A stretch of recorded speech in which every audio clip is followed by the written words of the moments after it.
כאן אצלנו על הרחבה. איתה ירקדו 8 ילדים רקדנים מבית הספר של ליטל הרקדנית שלנו. חלק מהילדים הגיעו אלינו מגבול הצפון, ממעלות תרשיחא. שם כבר כמעט שנה חיים תחת מתקפה שלא עוצרת לרגע. איך את מתמודדת עם האזעקות? זה לא קצת מפחיד? קצת מפחיד, אבל אני הולכת למקום כאן.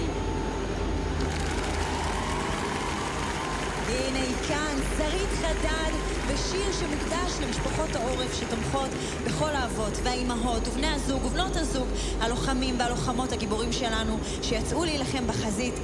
שרית, הבמה שלך.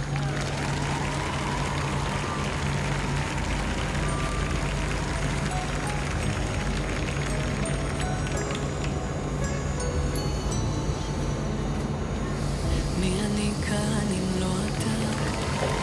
חיי בלי חייך, מה אני בלעדיך? חיים שלמים בלי תשובה, חיפושים אחרי סיבה, נשמה לוקחת מה שבא. לא בכיתי כבר שנים, משיחות עם אלוקים אני גיליתי שמשהו בי